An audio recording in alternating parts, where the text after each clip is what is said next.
everyone, welcome back to my channel. Thank you for stopping by. I wanted to use my channel in order to reach out to teachers and prospective teachers that are out there in the YouTube nation, but I also wanted to celebrate the art of teaching. I think the best way that I can do this is to just share some of the stories that I've experienced in the short time that I've been teaching. I've had some good moments, I've had some funny moments, I've had some embarrassing moments, but they've all helped develop me into the teacher that I am today. So welcome to True Story Tuesday, where I will share with you some of my experiences and give you the lesson that I learned along the way. So if you ask anyone who knows me what is the most basic rule to my life, they will tell you I hate to be late.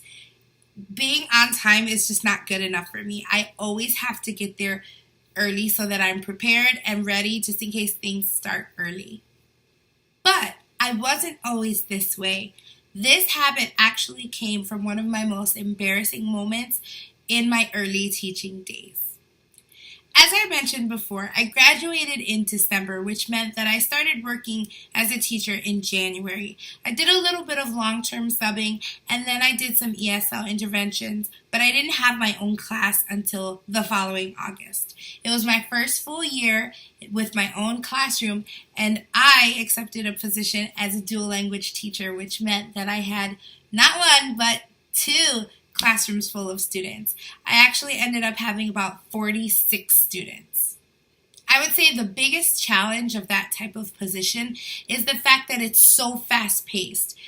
Being a teacher with one group of students is fast-paced, but double that, and that would be my life.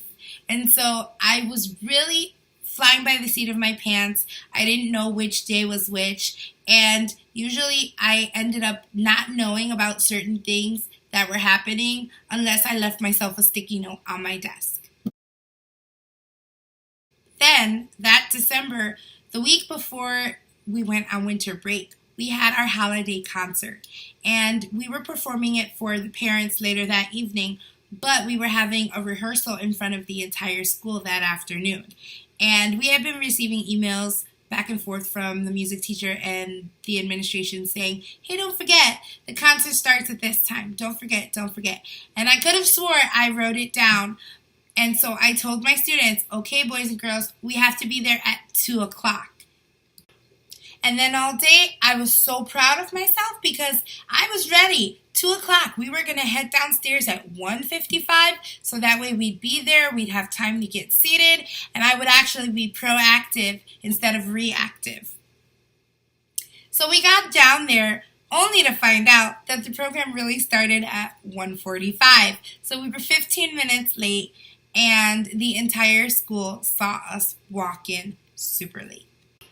Now, this would not have been so bad if we were able to just take a seat right by the front door. However, the auditorium was completely dark, and as soon as I opened that door to walk in, this bright beam of light came into the auditorium, so half the audience turned to stare at us, and then we had to make our way through the audience because the only seating that was available was all the way up in the nosebleeds. So you would hear a lot of this, excuse me, pardon me.